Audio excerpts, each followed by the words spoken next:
हम अपनी जान के दुश्मन को अपनी जान कहते हैं। मोहब्बत की इसी मिट्टी को हिंदुस्तान कहते हैं।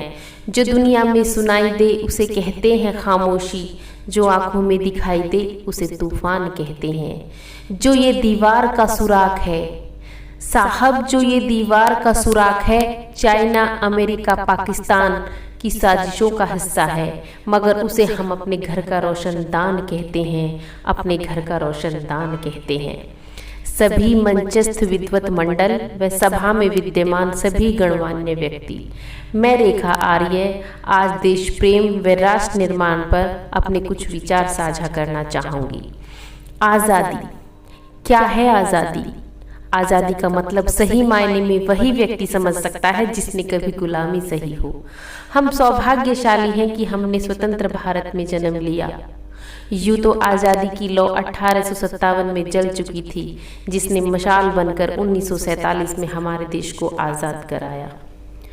प्राचीन, मध्यकालीन और वर्तमान भारत के उदाहरणों से स्पष्ट करना चाहूंगी कि जब हम फिरंगियों के फेरे में फंस गए तो रंग दे बसंती चोला की एक आवाज पर टोलों के टोले उमड़ आते थे और उनके वंदे मातरम के नारों से खून में आने वाला 5-5 डिग्री का तूफान अंग्रेजी शासकों की जड़ों में तूफान ला देता था।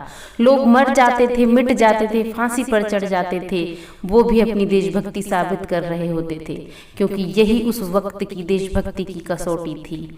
उसके बाद 62, 65 और 71 के युद्धों में सुहाग गंवा देने वाली औरत जब घर के हालात ये हो जाया करते थे कि प्यार भी भरपूर गया, मांग का सिंदूर गया, नन्हे नौनिहालों की लंगोटियां चली गई, छोटी छोटी बेटियों की चोटियां चली गई, बाप की कमाई गई, भाई की पढ़ाई गई, ऐसा एक विस्फोट हुआ पता ही चला नहीं, पूरे जिस्म की बूटियां ही चली गई। आपके लिए तो एक आदमी मरा है साहब, और आपके लिए तो एक आदमी मरा है साहब, मेरे घर की तो रोटियां चली गई, मेरे घर की तो रोटियां चली गई। ऐसे हालात पैदा हो जाने के बाद भी माँ अपने बेटे को दुश्मन की धज्जियां उड़ाने के लिए भेज देती थी और उसे ये पत्र लिखवा कर भेजा करती थी, अम्मा ने खत लिखा है बड़े ही चाव से, पुत्र मेरे ना घबरा जाना, 1 इंच भी पीछे ना हट जाना, चाहे इंच इंच कट जाना, चाहे इंच इंच कट जाना।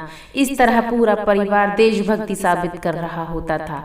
तब देश बलिदान मांगता था, तब देश लड़ने को कहता था, तब देश मर जाने, मिट जाने, फांसी पर चढ़ जाने को कहता था। किंतु आज देश लड़ जाने को नहीं कहता, आज देश मर जाने, मिट जाने और फांसी पर चढ़ जाने को नहीं कहता।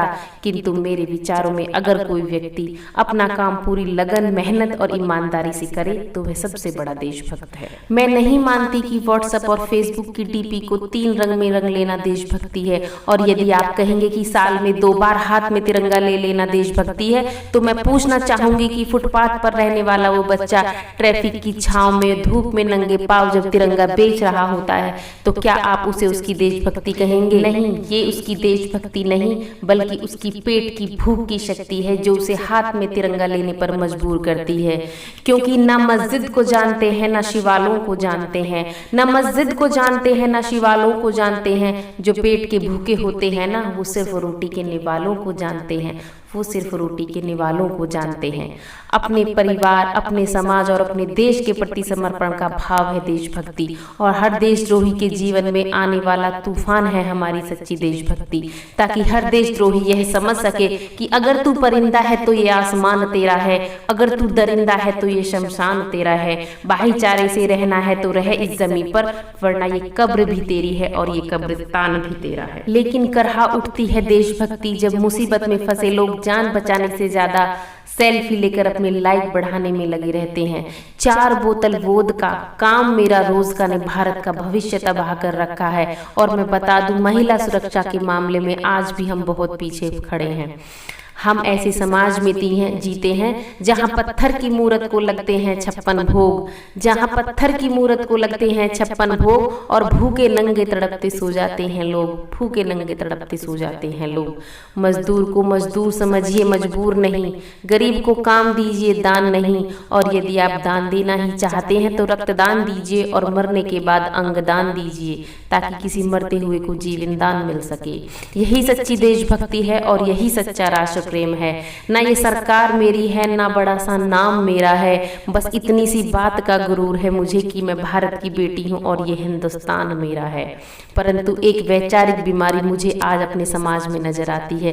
कहा जाता है कि हम दुनिया के सबसे बड़े लोकतंत्र है, जहाँ हिंदू पैदा होते हैं, मुस्लिम, सिख, ईसाई भी पैदा होते हैं, पर बदकिस्मती है कि अब इंसान पैदा नहीं होते। और मेरे विचारों में ना हिंदू की ज़रूरत है, ना मुसलमान की ज़रूरत है, ना हिंदू की ज़रूरत है, ना मुसलमान की ज़रूरत है। राष्ट्र निर्माण के लिए केवल एक अच्छे इंसान की ज़रूरत है। ज़रा सोच कर देखिए, ये पेड़ पौधे और शाखाएं भी परेशान हो जाएं अगर परिंदे भी हिंदू और मुसलमान हो जाएं। एक शैक्षिक बीमारी भी मुझे आज हमारे समाज में नजर आती है, और बड़े ही आश्चर्य की बात है, जिस देश ने दुनिया को तक्षशिला और नालंदा देकर विश्वविद्यालयी शिक्षा की बुनियाद रखी, आज विश्व के 100 सर्वश्रेष्ठ विद्यालयों में से हमारा एक भी विश्वविद्यालय खड़ा नहीं हो पाता।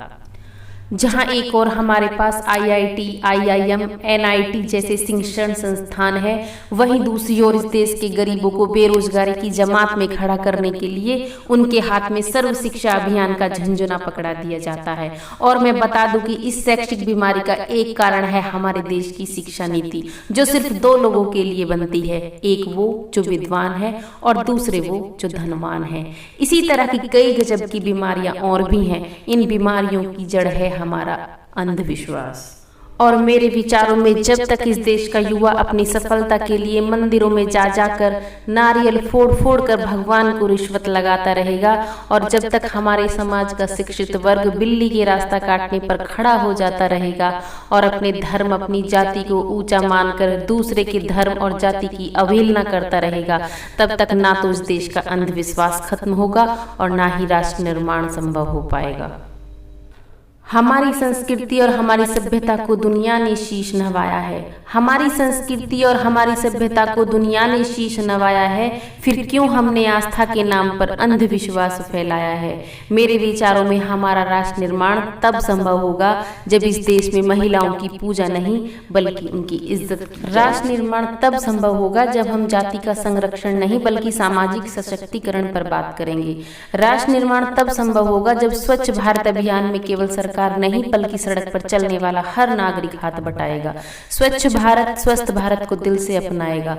सही मायने में हमारा राष्ट्र निर्माण तब संभव होगा जब एक गरीब बच्चा मध्याह्न भोजन के लिए नहीं बल्कि ज्ञान अर्जन के लिए सरकारी स्कूल की चौखट पर कदम रखेगा। और हमारा राष्ट्र निर्माण तब तक संभव नहीं होगा जब तक एक नागरिक नैतिक रूप से सटीन, चारित्रिक रूप से भ्रष्ट, मानसिक रूप से दिवालिया, धार्मिक रूप से अंधा, राजनीतिक रूप से गंदा, स्वैच्छिक मान मूल्य के आंकड़ों में जिन्न शिन्न पैबंदमयी खंड भारत को खंड खंड करता रहेगा, तब तक हमारा राष्ट्र निर्माण संभव नहीं होगा। बड़ी बड़ी बातें नहीं, छोटी छोटी कोशिशें करनी होंगी, क्योंकि ठोकरें पहाड़ों से नहीं पत्थरों से लगा करती हैं। मैं सैल्यूट करना चाहूंगी सरहद पर हमारी रक्षा के लिए खड़े हर जवान को, इस देश के शिक्षक, पुलिस व प्रशासन को, इस देश के किसान को और इस देश के हर उस व्यक्ति को जो अपना काम पूरी मेहनत, लगन और ईमानदारी से करते हैं, जिनके बिना राष्ट्र निर्माण की कल्पना करना भी असंभव सा लगता है। और आज मैं पूरी जिम्मेदारी के साथ मैं भारत की बेटी ये कहती हूँ कि हमारा राष्ट्र निर्माण तब संभव होगा जब हम सभी, आप, मैं और हम सब मिलकर प्रयास करेंगे, क्योंकि ये हमारे देश की जिम्मेदारी नहीं है कि वे हमें आगे ले जाए, बल्कि ये हमारी जिम्मेदारी है कि हम अपने देश को आगे ले जाएं। अपने राष्ट्र को आगे ले जाने के लिए, अपने वतन को आगे ले जाने के लिए हमें पुरजोर कोशिश करनी चाहिए। और अंत में बस मैं यही कहूँगी, मेरा हिंदुस्तान महान था, महान है और महान रहेगा। मेरा हिंदुस्तान महान था, महान है और महान रहेगा। होगा हौसला सबके दिलों में बुलंद तो एक दिन पाकिस्तान भी जय हिंद कहेगा, और पाकिस्तान ही क्यों सारा जहान जय हिंद कहेगा, क्योंकि सारे जहां से अच्छा हिंदुस्तान हमारा। हम बुलबुलें हैं इसकी, ये गुलिस्तान हमारा, ये गुलिस्तान हमारा। जय हिंद, वंदे मातरम।